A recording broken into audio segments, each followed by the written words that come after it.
ஒவ்வொருத்தரும் அவ்வளோ எஃபோர்ட் போட்டு இந்த கம்பெனியோட முன்னேற்றத்திற்காக அவ்வளோ பாடுபட்டிருக்காங்க. ஒவ்வொரு எம்ப்ளாயீஸ்க்கும் அவங்க குடும்பத்துக்கும் மிகப்பெரிய வணக்கம். மேலும் நம்ம அடுத்த இலக்குகள் நிறைய வச்சுருக்கோம். இந்த 100 பேர்த்தாட்ட நிற்கிறது இல்லை. இந்தியாவுக்குள்ளே குறைஞ்சது ஒரு 10,000 பேத்துக்காவது வேலை வாய்ப்பு கொடுக்கணும். அதுவும் 2026 கொடுத்தாயே ஆகணும் அப்படின்ற முடிவோடு தான் நம்மளுடைய பயணத்தை தொடங்கிட்டு இருக்கோம். இன்னைக்கு அதுக்கான உத்வேகம் என்னன்னு பார்த்தீங்க அப்படின்னா, மிகப்பெரிய சாதனை UPI QR ATM, world first QR ATM அப்படின்னு சொல்கிறோம்.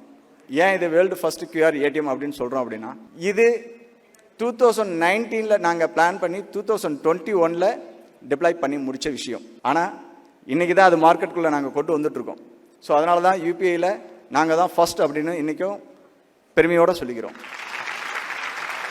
இந்த யூபிஐயில் நம்ம பணம் எடுக்கலாம் அப்படின்ற விஷயத்துக்கு பின்னாடி என்னுடைய சில ஐடியாலஜிஸும் இருந்தது. ஏன்னா நான் ஒரு யூஸராக ஒரு பேங்க்கு போவேன், ஒரு டெபாசிட் பண்ணோம், ஒரு கார்டு இல்லை, வீட்டில் வச்சுட்டு வந்துட்டேன், திடீர்னு ஒரு பணம் எடுக்கணும், இதெல்லாம் நினைக்கும் போது அந்த இடத்துல எனக்கு அது மிகப்பெரிய ஏமாற்றத்தை கொடுத்தது. சரி, இது எப்படி பண்ணலாம் அப்படின்னு யோசிக்கும் போது ஒரு நிறுவனத்தோடு சேரலாம் அப்படின்ட்டு நாங்கள் போகும்போது, சரி அந்த நிறுவனத்தோடு சேர்ந்து நம்ம செய்கிறத விட தனியாக நம்ம நின்று செய்யலாம் அப்படின்ற ஒரு மனோதைரியத்தோட மட்டுமே இந்த கம்பெனி ஆரம்பித்தேன். எல்லாருக்கும் தெரியும், 2019 டிசம்பர் முடிஞ்சு ஜனவரி ஆரம்பிச்சோன்னா எல்லாரும் ஒரு பயத்தில் இருந்தோம்.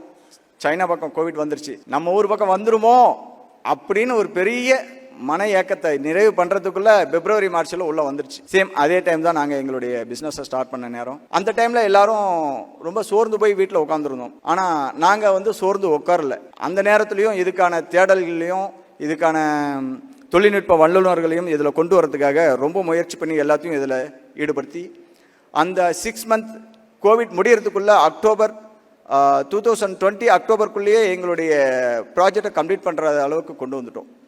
ஆனாலும் முதல்ல எடுத்தோடனே நம்ம பாஸ் ஆகிட முடியாது. முதல்ல எடுத்தோடனே பாஸ் ஆகிட்டா தோல்வியோடைய ஒரு விஷயம் நமக்கு கிடைக்காதே போயிடும். தோல்வி என்ன பண்ணும், நம்மளை தூங்க விடாது. முதல்ல அடுத்தது எப்படியாவது ஜெயிக்கணும், இல்லை எப்படியும் ஜெயிக்கணும் அப்படின்ற விஷயத்தையும் கொடுக்கும்.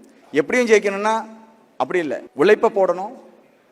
நம்மளுடைய அப்துல் கலாம் ஐயா சொன்ன மாதிரி கனவு காணுங்கள், அதுவும் பகலிலே கனவு காணுங்கள்.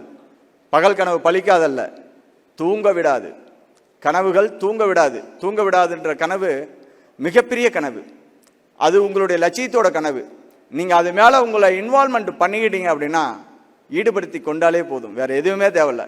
அது உங்களை தூங்க விடாது, சாப்பிட விடாது, ஜெயிக்கிற வரைக்கும் உங்களை துரத்திட்டே இருக்கும். அதனால் அதுக்குள்ளே ஒரு 100 தடவையாவது தோப்போம். அந்த தோல்விகள் நமக்கு மிகப்பெரிய படிக்கட்டுகள். அந்த தோல்வி கிடைக்கலன்னா நம்ம ஒரு வெற்றி வச்சுட்டு தோற்றுருவோம், அடிக்கடி தோத்துக்கிட்டே இருப்போம் அதுக்கப்புறம். ஆனால் ஒரே விஷயம், 100 தோல்விகள் யார் கண்டாரோ அவர் அதுக்கப்புறம் வெற்றியை கண்ட பின் ஒரு தோல்வியை கூட அவரால் காண முடியாது. இது சத்தியம்.